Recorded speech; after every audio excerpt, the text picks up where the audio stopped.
I think there are so many that I could go on for a long time. But I think if you take really big picture view, first of all, I think the huge emphasis on macroeconomic stability. And, for example, the inflation targeting framework. There's just one example of it. But the broader management system, which essentially meant that macroeconomic stability would be given a much higher priority than had been the case before. And that obviously paid off during the last few years, where whether it's during the COVID crisis or even subsequently, you saw that we managed our macroeconomic stability indicators very, very conservatively. And the result was that inflation, even at the worst time where oil prices and other things were spiking up and inflation were flaring up in the rest of the world, here in India, we managed to keep it within something that was quite tolerable. This was also true of our current account. This was true of the way we managed our exchange rate and the foreign exchange reserves. So first big thing was the emphasis on a conservative macroeconomic management approach. That's the first. The second major thing I would say is to put in place a large number of framework structural reforms. So these are the frameworks that allow the economy to sort of function at a higher level of performance on the supply side. So a very supply side approach, but the big frameworks. So what are they? The Insolvency and Bankruptcy Code, for example, the GST. GST obviously is like a free trade agreement India signed with itself. Or for example, all these digital platform, the JAM Trinity. So these are all frameworks. The third thing that was done was big, and which is what we are now really getting into as we speak, is to begin to look at the nuts and bolts process reforms. Now, these are the boring reforms nobody bothers to do. Go and change that one rule that is things are getting stuck because of in the process. So these are the things we are now looking at. For example, looking at the legal metrology, which is the weights and measures and labeling related laws, for example, or getting our patenting system going. We're dramatically expanding our patenting system. Or in the past, we have gotten rid of all these telecom related restrictions on our BPO sector, or opening up the space sector. So these are all nuts and bolts thing. People very often ignore them and carry on for the big ones. But in some ways, these are the small things that make your supply side more efficient. So I would say if you had to take these in a big picture, first, macroeconomic stability. 2, doing the structural framework reforms. 3, process reforms. There are many ways of taking an approach to your digital infrastructure. India took a very unique approach, which was neither completely laissez-faire, as happens, say, in America, or the Chinese approach where basically the government runs everything. Our approach has been to think of it like creating a operating platform, which is what the India stack, whether it's Aadhaar or the payment system and so on. So you create think of one level of as a public good, like a public commons, and then you open it up as and enable others to begin to do all kinds of other things on top of it. So whether it is, for example, the payment systems, right? What it has done is that digital payments means that everybody now has a record of incomes and expenditures. They have, because of Aadhaar, identifiability. So now what happens, even somebody who is what historically would be considered informal sector is actually in the payments paid entirely formal. And because he or she is formal, can go and take credit. I'm just giving you one example. So this old idea of formality and informality, etc., completely breaks down, because in certain spaces, formality has been achieved. So, I mean, it depends what you're trying to do. All these reforms that I talked about are ultimately about getting India's private sector's creative juices, innovation, risk-taking ability get going. In the end, governments are about creating enabling conditions. Ultimately, the success of a nation is about the enterprise of its citizens in every sphere, whether it's in sports or it is in industry or in literature.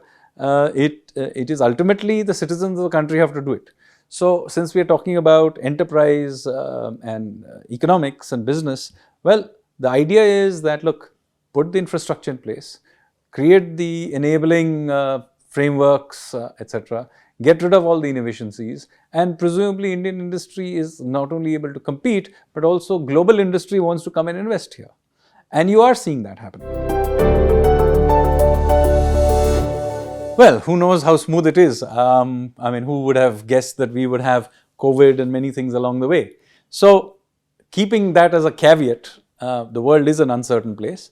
But I think we are reasonably in position that by around about 2028 or thereabouts, we will probably become the world's third largest economy. I can't put an exact date to it, but that is roughly where we should expect to become the world's third largest economy. And as things stand, that is where we are headed. As I said, the world is an uncertain place. Sometimes the wind will blow against us, sometimes it will blow in our favor. So, who knows?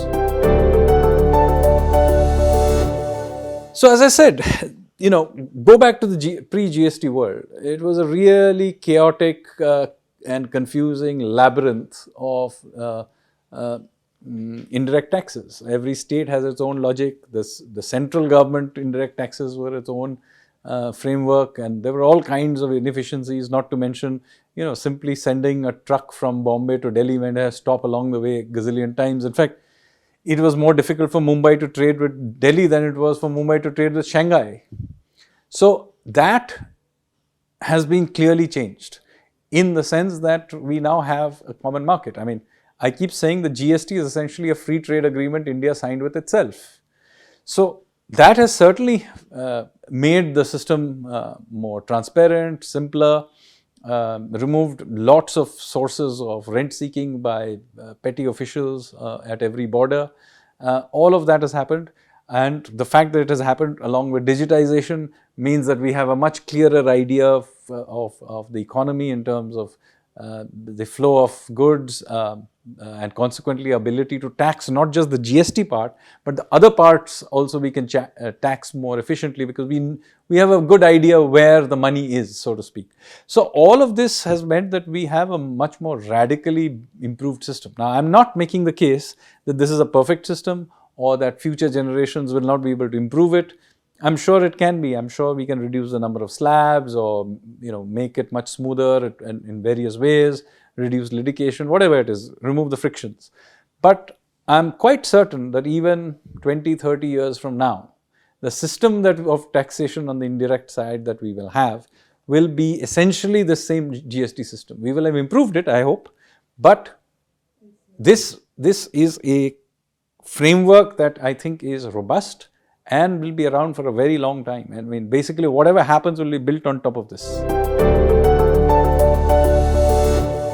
So, there's been the spate of these reports which basically show that India is neither democratic and there's no kind of freedom, academic freedom or journalism or any other kind of thing. Now, obviously that is garbage, because there is no way that India is less free in academic freedom than, say, Afghanistan, or less press freedom than various war-torn countries like Sudan or something. So, it is obvious to everybody that it is an agenda-driven thing. The usual response of most Indians is, let's ignore it. And here I differ. I think it's a bad idea to ignore this, because I think we need to push back against it. And let me explain why, and this is important. You see, what is happening is that essentially a certain kind of narrative is being systematically pumped through. And people may think that one should ignore it. You shouldn't, because what will happen is that as a result of this, these indices, these perception-based indices, harmless as they may seem, they actually find their way into concrete things like, for example, ESG norms, like environment, social, governance norms. Okay. Now, these norms, which by the way have the stamp of approval from the European Commission or from the World Bank and so on, they actually then get used, just like sovereign ratings get used, they enter into the decision making of large companies, banks, funds and so on. And you see that there's been systematic introduction of ESG norms into the conversation worldwide, sometimes happening through naturally organic growth and sometimes happening because of government mandate or regulator mandate. Either which way, these ESG norms, many people in India are completely oblivious to the existence of this, but these ESG norms are now basically becoming a part of everyday decision making globally. And the problem is that who knows what these ESG, what is an environmental norm, what is a social norm, what is a governance norm? Nobody knows. So what is happening is that a tiny number of think tanks are essentially taken it up and begin to define what they are. And because they are the only people doing this defining, and they are all based in the North Atlantic. Okay, same tiny group of think tanks, they begin to create these rankings. And these rankings then get sanctified by the World Bank and UN, etc., and begin to enter into other. So then ultimately you'll find that JP Morgan is making a decision based on this, or some large corporation is making it on this ESG. But the ESG, where did it come from? Nobody questions it. It actually comes from this tiny number of think tanks. I have actually done a survey of not just these think tanks, but who funds them. And it's incredible. It's basically 3 or 4 funding agencies that fund all of them. Open Society, which is Soros's think tank or funding trust. There is USAID and there is Ford Foundation. And occasionally you'll find European Commission as well. But these 3 are there everywhere. So effectively, a tiny group of funding sources and their opinions and agendas are getting hardwired throughout the system. And we are getting the feeling that this is a wide variety of people. No, I'm sorry. It is a small group of people. Whatever you may think, even if you think they are good, surely this is not a diverse set of people. Why should this tiny group of people effectively drive the global narrative? And I think we therefore need to begin questioning all of this, because otherwise what will happen is that down the line, once you are kind of bound up and caught in this ESG web, you will find it extremely difficult to extricate yourself. Whereas in fact what has happened is that the opinions of three tiny organizations have essentially used it to control you. Well, I have tried to do it. If you see, the Prime Minister's Economic Advisory Council has been issuing lots of articles, working papers talking about these things. And to get a pushback against this, I think there has to be an open conversation. That if ESG is to be an important part of the decision-making framework, then that ESG cannot be defined by these tiny number of people. If it's a worldwide thing, that let the world debate it. Otherwise, it's a form of neo-colonialism. There's no contradiction at all. The economic model of this government is clear.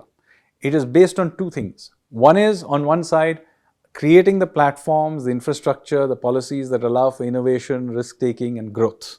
So that is the driving force. At the same time, we appreciate that there is a segment of our society that will not benefit from all this growth unless given a helping hand. There are occasions where people slip. They may not be in the poorest section, but they can slip. So you need to create some sort of a safety net. Now this safety net is based on a conception of helping people in a situation of absolute poverty. So this is very different from the discussions on inequality. This is about absolute poverty. And the philosophy is called Antodaya. It's not right. Basically, how do you help the last guy in the queue? So this is a conception of helping the poorest guy at the bottom of the pyramid with the basic things so that they can then carry on and enter this world of innovation, risk-taking and other things that I talked about. So how do you get them there? So basically, let's make sure they have electricity, let's make sure they have cooking gas, let's make sure they at least have toilet, they have tap water. That creates the environment in which these men and women have a fair chance to participate in the wider world. Otherwise, what's the point of having all this talk about creative destruction-driven, innovation-driven world if there's a significant proportion of the population has no chance of participating in it. But notice that it is a safety net idea, pushing people up the ladder, right? This is a very different from the idea of giving reveries of various kinds, particularly to those who are not at the bottom of the pyramid. Let me give you an example. There is this whole talk about bringing back the old pension schemes. First of all, be very clear that the old pension schemes does not relate to the very poor. It relates to government employees, right? They are not the very poor, number one. Number two, we clearly cannot afford it. It doesn't require too much arithmetic to work out that in a few years it becomes very, very large. And who pays for it? Ultimately, nothing is free. Ultimately, these pension schemes are paid by future generations. So essentially, it's a tax on the future generations, right? What surprises me even more is that even in the government, younger employees of the government are arguing for this.